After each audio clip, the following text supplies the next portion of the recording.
मान्य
के पंछी महक रहा आकाश है, आएगा अब नया उजाला, यह हमें विश्वास है।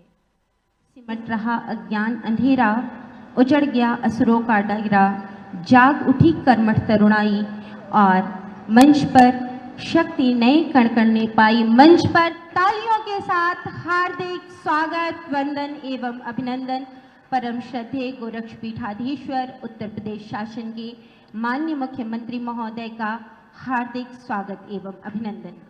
मंच पर विराजमान उत्तर प्रदेश शासन के माननीय मुख्यमंत्री महोदय का हार्दिक स्वागत एवं अभिनंदन। हार्दिक स्वागत एवं अभिनंदन माननीय सांसद श्री रवि किशन शुक्ल जी।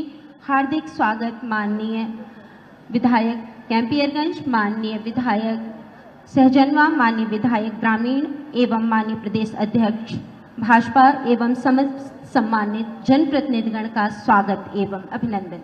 सर्वप्रथम आज नवनिर्मित अर्बन फैसिलिटेशन सेंटर एवं सीनियर डे केयर सेंटर के लोकार्पण के इस अवसर पर हम अतिथि देवो भव की परिकल्पना से माननीय महापौर महोदय से विनम्र अनुरोध करेंगे कि आप माननीय मुख्यमंत्री महोदय को यह शुभंकर के रूप में जेट प्लांट दे करके समस्त नागरिकों की ओर से तालियों के साथ माननीय मुख्यमंत्री महोदय को हृदय तल से धन्यवाद एवं हार्दिक स्वागत, वंदन एवं अभिनंदन। हम सभी अपने आज के इस कार्यक्रम में स्वागत उद्बोधन के लिए माननीय महापौर महोदय से विनम्र अनुरोध करते हैं कि माननीय महोदय आप अपने स्वागत उद्बोधन के द्वारा माननीय मुख्यमंत्री महोदय एवं समस्त सम्मानित अतिथिगण का स्वागत करें। धन्यवाद। आज इस जोनल कार्यालय के और senior citizen day care centre के लोकार्पण के अवसर पर इस कार्यक्रम के मुख्य अतिथि हम सब के अभिभावक उत्तर प्रदेश के माननीय मुख्यमंत्री श्रद्धेय योगी आदित्यनाथ जी महाराज, आपके चरणों में मेरा वंदन और नमन है। आज के कार्यक्रम में मंच पर उपस्थित आदरणीय डॉक्टर धर्मेंद्र सिंह, एमएलसी एवं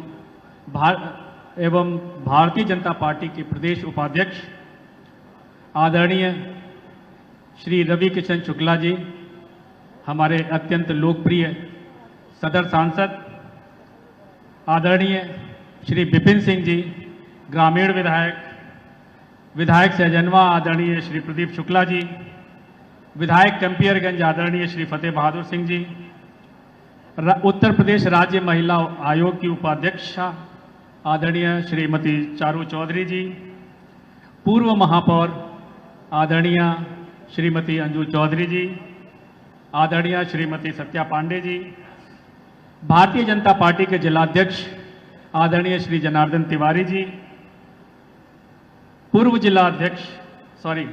पूर्व महानगर अध्यक्ष आदरणीय राजेश गुप्ता जी, महानगर के अध्यक्ष आदरणीय श्री देवेश श्रीवास्तव जी, माननीय उपसभापति आदरणीय श्री धर्मदेव चौहान जी, इस वार्ड के माननीय पार्षद आदरणीय श्री अजय राय जी, आप सभी का इस कार्यक्रम में बहुत बहुत स्वागत है।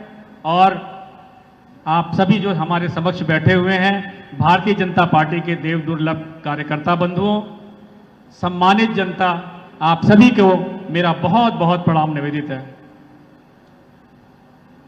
नगर निगम महाराज जी की प्रेरणा से समय सब लोग बिजी है, गोरखपुर में तो कुछ ढेर सब लोग बिजी है, तो सब लोगों ने कहा भाई अब 16 वार्ड के लोग यहाँ रहे हैं। अब उसके बाद महाराज जी ने एक सुंदर इमारत सफेद यहाँ बगल में बनाई है, ये है सीनियर सिटीजन लोगों के लिए। अब ये क्या है पता है, जब सीनियर सिटीजन लोग घर से थोड़ा थक जाइए, मन करे कहाँ जाए के बता आई हर योगा करी, यहाँ डॉक्टर हैं उनको चेकअप के लिए, यहाँ पर उन्होंने बहुत सुंदर महाराज जी ने लाइब्रेरी बनाई है। तो सीनियर सिटीजन जो भी 60 के ऊपर हैं, 59 वाला नहीं चलेगा, जो सीनियर सिटीजन है वो आई यहाँ बैठे आनंद लें। 5 स्टार होटल का पूरा आनंद है और ये महाराज जी ने सब मुफ्त किया है। ऐसे पूज्य महाराज जी के चरणों में वंदन, अभिनंदन। हम चाहे को जोरदार ताली पूज्य महाराज जी के लिए कि आप ब्रह्मोस भी बना रहे हैं, आप नगर निगम की ये ग्रीन सिटी, एक ग्रीन बिल्डिंग भी बना रहे हैं, first green building in Uttar Pradesh. जय हो आपकी महाराज जी, हम लोग को धन्य है आपको पाके, और आप इतना आनंदित रहते हैं, इतना बड़ा बड़ा काम करके आप लोडर नहीं लेते हैं, ये बात बहुत अच्छी। नहीं तो आदमी थोड़ा टेढ़ा चलने लगता। नगर आयुक्त श्री अविनाश प्रताप सिंह जी, माननीय मुख्यमंत्री महोदय के कर कमलों से इस श्रृंखला में आदरणीय समन्वय अधिकारी श्री नर्मदेश्वर पांडे जी को मंच पर आमंत्रित करेंगे। माननीय मुख्यमंत्री महोदय के कर कमलों से सम्मान पत्र प्राप्त करते हुए और इस श्रृंखला में आदरणीय कर अधीक्षक श्री बीके लाल जी को हम मंच पर आमंत्रित करेंगे। तालियों के साथ नगर निगम गोरखपुर की समस्त टीम का, जिनके अथक प्रयास के द्वारा नगर निगम गोरखपुर ने आय के स्रोत को दोगुना करते हुए 110 करोड़ के इसको प्राप्त किया। अशेष धन्यवाद माननीय समस्त सम्मानित जनप्रतिनिधिगण। हृदय से धन्यवाद देते हुए महानगर के उन सभी वार्डों को जो इस सुविधा का लाभ लेंगे, उन सबको मैं बधाई देता हूं, उन सभी का मैं अभिनंदन करता हूं। लोकतंत्र की पहली शर्त है संवाद की, ईज ऑफ डूइंग बिजनेस की और ईज ऑफ लिविंग की।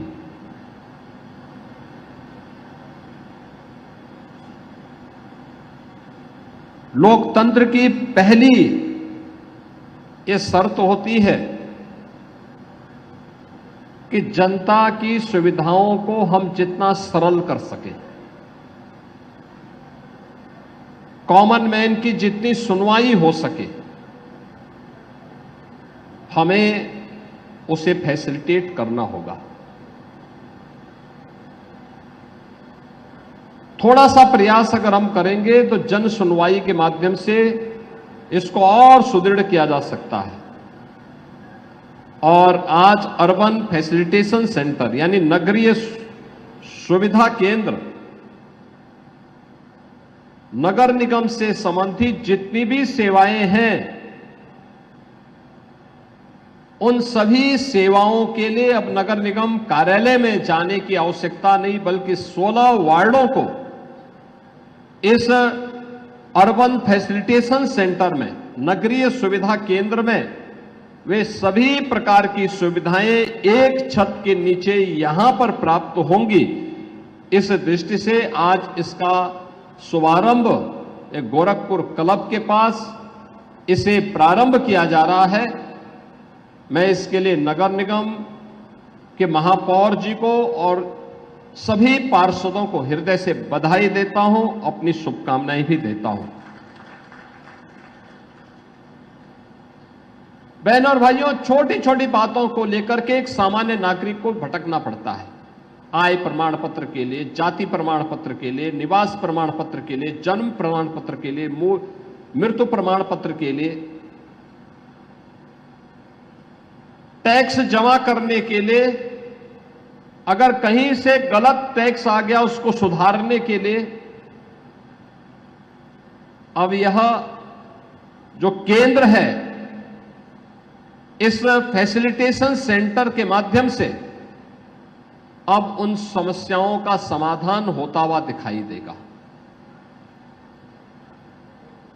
यह लोकतंत्र की पहली शर्त है और इसीलिए लोकतंत्र में आम जनमानस को,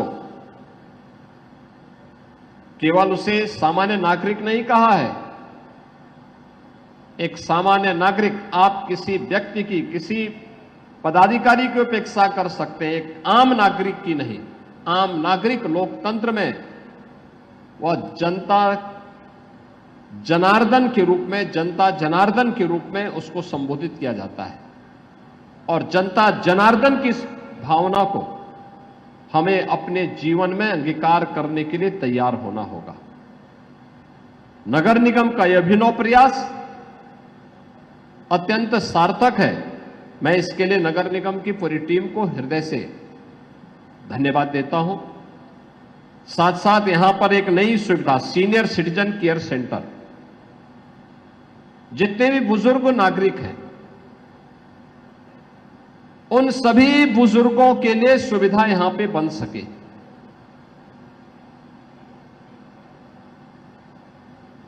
वे लोग यहां पे आकर के दिन भर बैठ सकते हैं। उनके लिए कैंटीन की व्यवस्था भी रहेगी, सुबह योगासन की व्यवस्था रहेगी, अखबार पढ़ने के लिए व्यवस्था रहेगी, लाइब्रेरी में धार्मिक पुस्तकों को और अन्य रचनात्मक पुस्तकों को पढ़ने की सुविधा रहेगी। सीनियर सिटीजन्स के लिए भी एक सुविधा आज यहां पर सीनियर सिटीजन केयर सेंटर के रूप में नगर निगम के द्वारा शुभारंभ किया जा रहा है। मैं नगर निगम को इस सुविधा के लिए भी हृदय से धन्यवाद देता हूं। बहनों और भाइयों, आज हमारा गोरखपुर बदल रहा है। इस बदलाव में आम जनमानस को भी जोड़ना पड़ेगा। याद करना, कोई भी बदलाव तभी प्रभावी होता है जब आम जनमानस उसे एक जन आंदोलन के रूप में लेती है। अगर हम उस सुविधा को केवल एक औपचारिकता बना लेते हैं, उस सुविधा को केवल एक औपचारिकता बना करके कुछ लोगों तक सीमित कर देते हैं, तो उसका वास्तविक लाभ आम जनमानस को नहीं मिल पाएगा और वह योजना कभी सफल नहीं हो सकती, कभी नहीं सफल हो सकती है। योजना को सफल करना है तो उसकी पहली शर्त होती है कि हमें उस योजना को आम जनमानस के लिए सुलभ बनाने के लिए आम जनमानस को उसके साथ जोड़ना पड़ेगा। ये जुड़ने का भी है और जोड़ने का भी है। ये दोनों का एक केंद्र बिंदु इससे बनेगा और इससे मुझे लगता है पार्षदों के लिए भी बैठने की व्यवस्था भी है, कॉन्फ्रेंस रूम भी है, सीनियर सिटीजन्स के लिए अलग से व्यवस्था दे दी गई है, उनके लिए योगिक क्लासेज भी चलेंगी, लाइब्रेरी की व्यवस्था भी रहेगी और अन्य महत्वपूर्ण विषयों पर चर्चा के लिए उन्हें अन्य किसी प्रकार की इंडोर गेम्स के साथ भी जोड़ना चाहते हैं, उस प्रकार की सुविधा का भी केंद्र यहां पर बनाने का प्रयास हुआ है। बहनों और भाइयों, ये बदले हुए प्रवेश में जब दुनिया आगे बढ़ रही है, भारत विकास की एक नई ऊंचाई को प्राप्त कर रहा है। आज आप देख रहे होंगे भारत दुनिया की चौथी बड़ी अर्थव्यवस्था बन गया है। यानी यह देश जब अपनी आजादी के 75 वर्ष बना रहा था, आजादी के अमृत महोत्सव वर्ष में उत्तर प्रदेश ने, देश ने उस ब्रिटेन को, जिस ब्रिटेन ने लगभग 200 वर्षों तक भारत पे शासन किया, उस ब्रिटेन को पछाड़ करके दुनिया की 5वीं बड़ी अर्थव्यवस्था 2022 में भारत बना था। और आज हमारा देश जापान को पीछे करते हुए दुनिया की चौथी बड़ी अर्थव्यवस्था बना है। इसके लिए हम प्रधानमंत्री मोदी जी का, केंद्रीय मंत्रिमंडल का और उन सभी लोगों का जो भारत के आर्थिक विकास में योगदान दे रहे हैं, उन सभी का हृदय से अभिनंदन करते हैं। बहनों और भाइयों, हमारा देश समृद्धि को प्राप्त हो, यह हमारा एक संकल्प होना चाहिए, जीवन का ध्येय वाक्य बनना चाहिए। हम भी अपना योगदान दे सके देश के विकास में।